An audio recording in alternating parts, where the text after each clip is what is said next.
मैं चिरंजीवी सुवेदी आज आप सभी के सामने फिर से इसका जो सूर्य प्रथम भाव से लेकर द्वादश भाव तक का फल जो हमने ये शुरुआत किया था अपना वीडियो, इसका दूसरा पार्ट 2 में लेकर आ रहा हूं।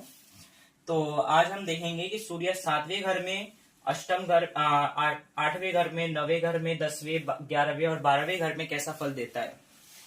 तो हमने लगन के बारे में और आपका द्वितीय के बारे में, तृतीय के बारे में, चतुर्थ के बारे में, पंचम के और छठे के बारे में हम पहले ही पढ़ चुके हैं।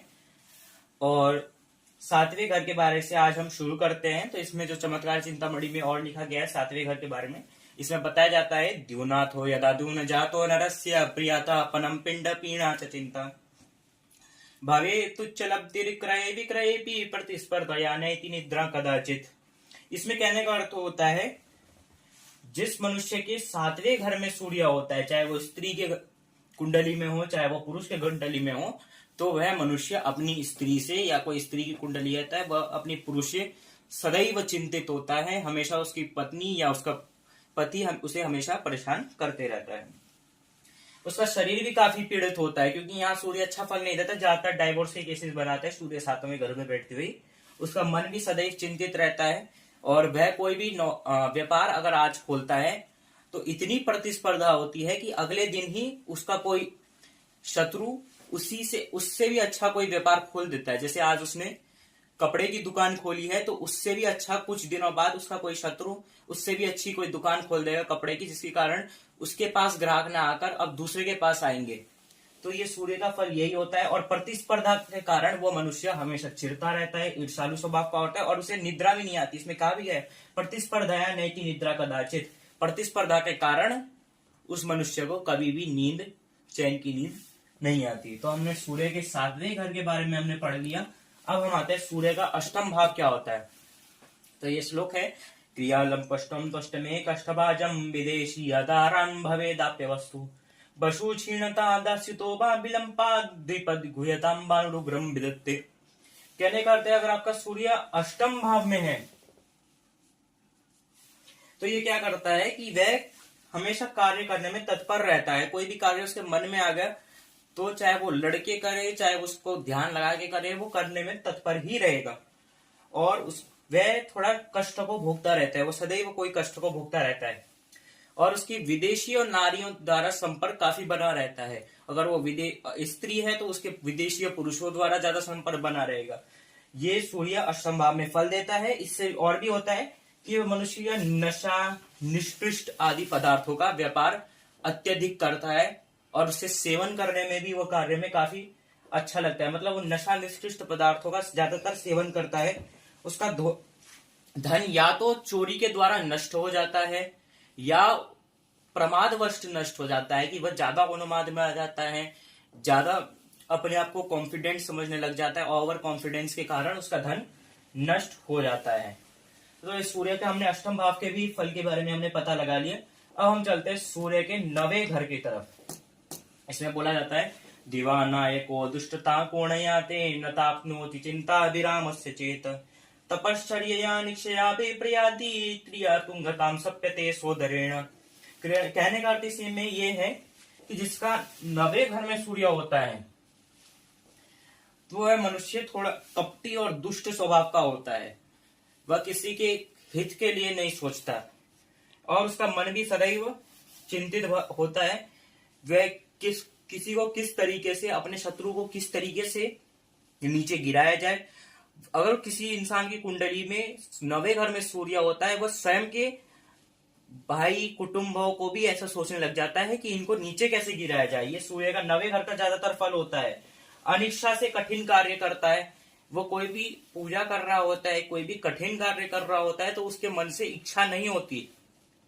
वह बाहर दिखाने के लिए, दिखावट के लिए पूजा करता है या कोई भी कठिन कार्य या कोई बड़ा कार्य करता है।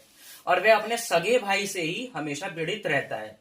अब वो संपत्ति के बारे में भी हो सकता है, अगर यहाँ पे कोई आपका चतुर्भाव खराब है, या और कुंडली के और भी उसमें महादशांतर दशा में भी आपको देखने को मिल जाएगा।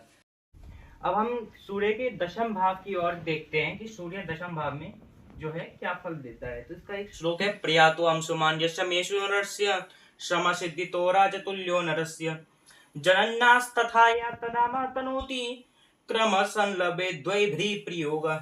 कहने का अर्थ यह है कि अगर सूर्य 10वें घर में होता है तो वह उसका जो श्रम होता है वो राजा के समान होता है, वो काफी परिश्रमी स्वभाव का होता है, वह डीएम एसडीएम जैसी पोस्ट का होता है, बहुत अच्छा पोस्ट होता है उसका वह। परंतु वह अपने माता को हमेशा कष्ट देते रहता है, क्योंकि सूर्य अपनी 7वीं दृष्टि से माता स्थान को ही देखता है, चतुर्थ स्थान को देखता है। और उसका जो होता है, उसका जो धन अपने स्वजनों से भी वियोग होता है। वह अपने घर के जो मित्र हैं, अपने घर के जो लोग हैं, उनसे वियोग करता है, संयोग में नहीं रहता है, उनसे थोड़ा उन्हें कष्ट देता है, उनसे ढंग से बात नहीं करता है, और उसका मन भी सदैव दुखी रहता है, थोड़ा चिंतित रहता है, चाहे जितना भी धन वह कमा ले। अब आते हैं हम 11वें भाव के सूर्य के। अब 11वें भाव में अगर यहाँ सूर्य बैठा है तो वह क्या फल लेता है। तो इसमें देखा गया रवो सन्नभेस्त्वं च लाभोपयाते निपद्वार तो राजा मुद्राधिकारत प्रतापानले शास्त्र संपतंती शियो ने कदा दुख भंगो भवानम। यदि 11वें घर में सूर्य होता है तो वह मनुष्य राजा के संबंधी होता है, वह राजा जितना उसकी अच्छी पोस्ट होती है, राजा जितना हो जाता है, वह खुद ही राजा हो जाता है, पीएम डीएम ऐसे वाला पोस्ट का होता है। अनेक प्रकार की संपत्तियों का मालिक होता है, उस पर काफी संपत्ति होती है, काफी धनवान होता है।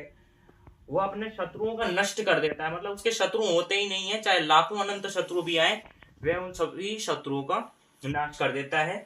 परंतु वह अपने संतान के सुख से हमेशा व्यथित रहता है, अर्थात उसके संतान उसे कभी भी सुख नहीं देते।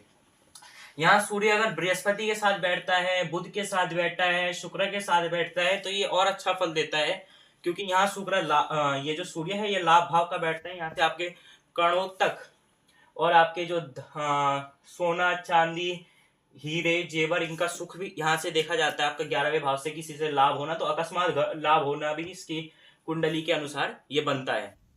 अगर यहाँ सूर्य के साथ शुक्र बृहस्पति बुध बैठता है तो ऐसी कुंडली में इंसान के पास काफी सोना चांदी जेवर रत्नी जो होते हैं वो रत्न होते हैं। हम अब सूर्य के 12वें घर के बारे में देखते हैं। इसमें बोला जाता है रविर्द्वादशो नेत्र दोषम करोति विपक्षा है जायतो सौ जयश्री स्थितिर्लब्ध्या लीयते लेय दुःखम प्रतिव्या पदो हानिरब्ध प्रदेशे। अगर सूर्य किसी के 12वें घर में व्यय स्थान में होता है तो वह मनुष्य नेत्र रोगी होता है। सबसे पहले उसको नेत्र में परेशानी काफी होती है। युद्ध में पराजित कभी नहीं होता है, वह हमेशा जयश्री होता है, मतलब हराने वाला होता है, उसकी युद्ध में जीत होती है। उसकी लाभ की इच्छा से अपनी खुद की मातृभूमि को छोड़कर या अपनी खुद की जगह को छोड़कर एक जगह से दूसरी जगह जाना पड़ जाता है, प्रस्थान करना पड़ता है। शरीर की पीड़ाएं भी जो होती है वो नष्ट हो जाती हैं। कोई दर्द या कोई चोट का घाव होता है वो धीरे धीरे करके ठीक होता चला जाता है।